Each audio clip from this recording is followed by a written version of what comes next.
அது இன்று டிவிகே கட்சியினுடைய தலைவர்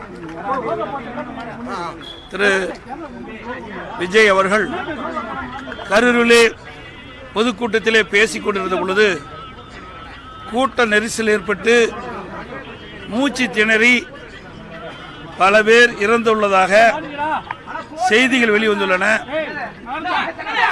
பல பேர் மருத்துவமனையிலே சிகிச்சை பெற்று வருகின்ற செய்தி வெளியாகியுள்ளது. இது மிகுந்த அதிர்ச்சியை ஏற்படுத்தியுள்ளது, மிகுந்த வேதனையும் ஏற்பட்டுள்ளது.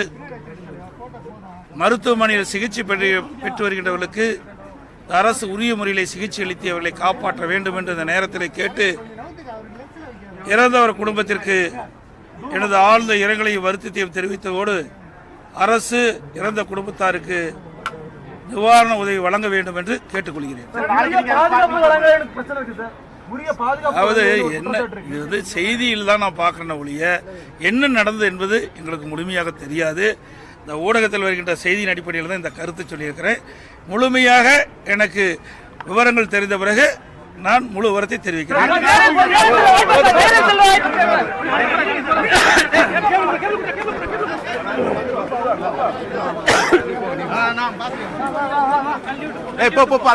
கழட்டி விட்டு